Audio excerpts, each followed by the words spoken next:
Well, hope everybody's had a beautiful day today. It's the 30th of January 2025. It's a very windy and dusty day today, and I'm going to try a selfie because I'm currently here. We have the dominant Cucciolina, and then we have the youngest animal, Squeaky Scoiattolo, and they were born on the 22nd of vacation. I have been following this family since 2000. Let's just have a pan across here. I can't see the screen, but let's see. Looking directly at you, world, is the dominant male, Yabonga.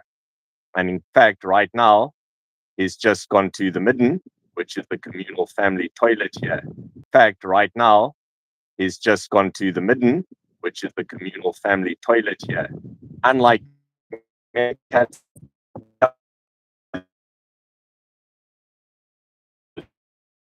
as a communal, so they use the same again and again. And the youngest right here again, Squeaky Scoiattolo, right next. Also, same scent posts, which are long-term marking areas for the yellow mongooses. We're going to have a little look at the anatomy here while they're up for this camera. If anybody knows how to do this, this is only my second time using YouTube or live streaming, and I am on mobile data. The reserve is in fact in a dead spot from my huge antenna up on the Meerkat Mansion research base, which is of course a wireless antenna system 24/7. You can see still quite a way before sunset. Just scanning around. Of course, I am seated, for anyone wondering. And there you can have a look around. Of course, this is an undisclosed location on the reserve. Only people who have visited me, who know this area, will be able to say where the location is. All right, let's just have another look at who is still here. Behind me here, over my shoulder. Yes, they're very, very busy at the moment going in and out of the burrow system, scent marking, making sure that there are no snakes present, because of course snakes are a constant threat throughout winter and summer for meerkats and yellow mongooses, because in fact, let's just check what's going on here. Squeaky's coming up to investigate me. Because in fact, snakes are their most dangerous of predators. In a confined space, a puff adder, Bitis aritans species, or Nudger niviae, the Cape cobra, has a very good chance of in fact attacking the mongooses and killing them. And the same goes with the meerkats. However, this is amazing to see. Look at this US generation here right next to me. Of course, I've been working here almost every day to build up this selective trust. And I have to be extremely careful because although the animals here know me very well as a trusted object that has never scared them, it is very easy to make a mistake sneezing or coughing or making a sudden movement which could destroy this trust within seconds. They will influence the baby. You're getting a very unusual perspective here as I'm moving this mobile. Taking off. Say hello to the world. There you go. A bit of anthropomorphism there for our friends. Yes, you're looking directly at the youngest generation that only myself and Alessia Torcini in Italy have actually seen up close. Shout out to all my friends around the world. Thank you for your continued interest and support of the conservation through education work that I have been doing. As a professional nature conservationist since 1993, my primary objective is to share information with the public. So that way we can hopefully generate a great motivated conservation so that people actually have a desire for operations sustainably.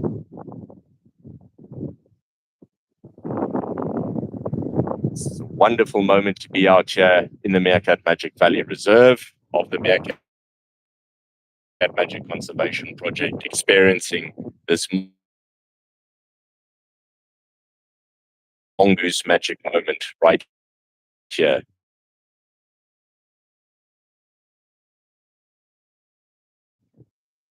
With the Tsebokolodi, follow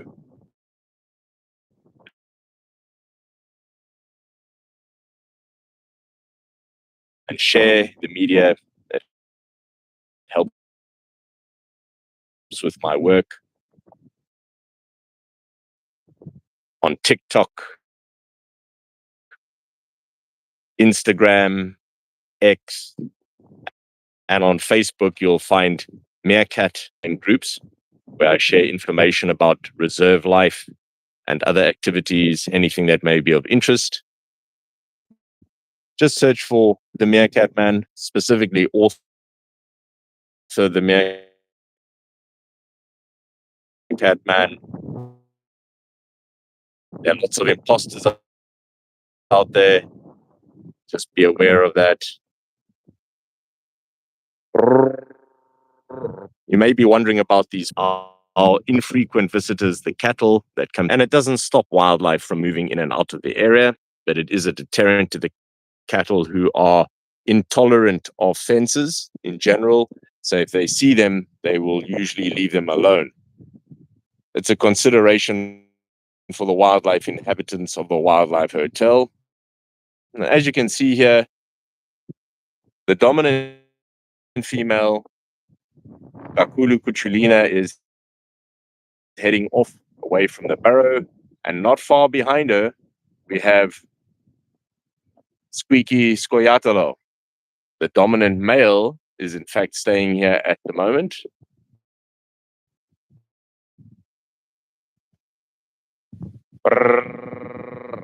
Note how I am just casually looked at. I'll make a displacement reassurance, which I've been using way back in the 1990s in the Kalahari Desert, whilst working as a senior technician manager for the Mammal Research Institute, University of Pretoria, on a joint research project which was international with the large animal research group in Cambridge, University, Britain, investigating the evolution of a cooperative sociable breeding mammal, specifically the meerkat, Suricata suricata.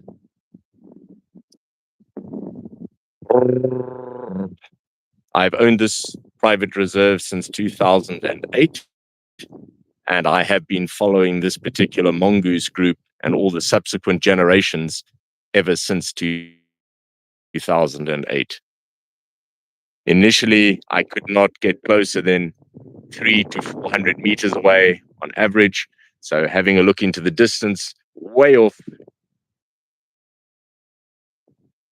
those distant thorn trees, that's where I was having to sit in that area with telescopes, 70 times magnification back then, just to see the group emerging over here in the morning. And there's some earlier footage on the Mongoose Magic Moments channel, which is a sister channel that you can also find linked under the main Meerkat Magic Moments channel. I'm being very careful with my movements here. In case anybody is wondering, no, this is a completely hands-off research project. That means I will never initiate any kind of touching with any of the animals, including the meerkats on this study site. They are observed for natural demographics. Of course, at the moment, there's a lot of curiosity here between the youngest generation and myself and my hand, because they're still learning about me and my movements and my voice. However, in time, they'll get to a point where it seems like they're completely ignoring me, and then I will start to be able to collect unbiased data. Until being here, so I'm being very careful not to make any sudden movements, because I basically want this youngster to get to the equivalent of being bored with me, so that, like the adults, they will just carry on with their day-to-day activities. And this will happen. It's just a slow process. At the moment, we're at the curious stage. All right. In the distance, there was a Cape Crow. Corvus capensis making an alarm call. They are part of the neighborhood watch. And although the dominant male did not make any alarm calls, he's being very observant right now, looking up into the air, because the crow is not the danger, but they can often alarm if there is danger nearby. The Hardy-da ibis is now a harmless water bird calling in the distance there.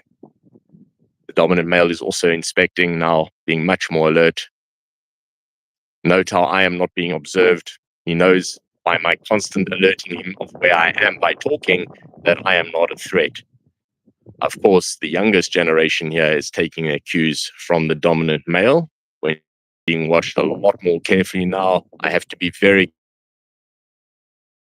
careful now in particular that my presence is not associated with any potential scare, and then the youngster here thinks that I am basically the cause of that disturbance.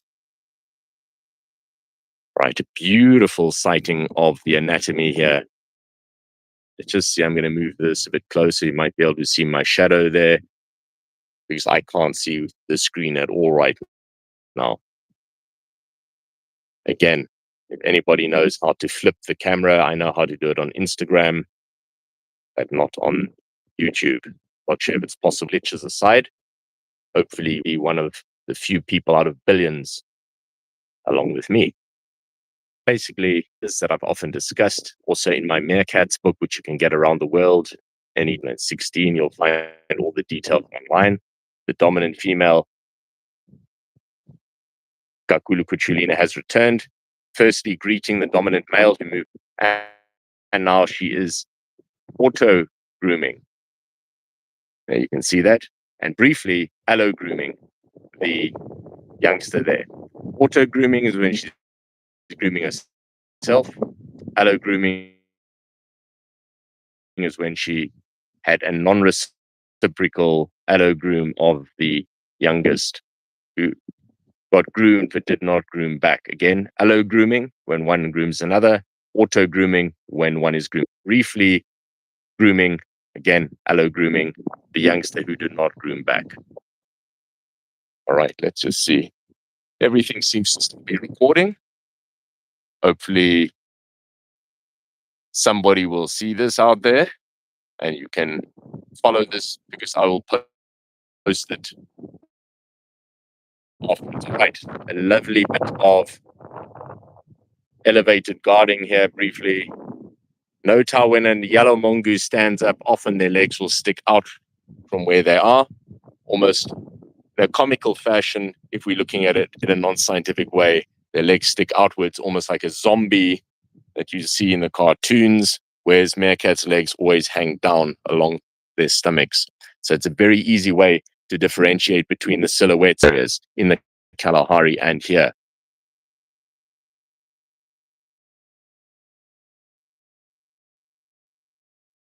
The Cape Crow again calling there. I won't imitate the sound.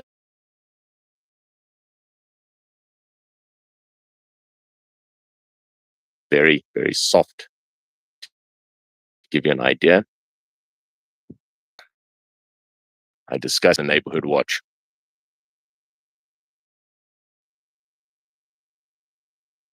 All right. There's a lot of activity happening at the moment, pre-sunset. Of course, unlike the meerkats who will be going to sleep at sunset, the yellow mongooses are only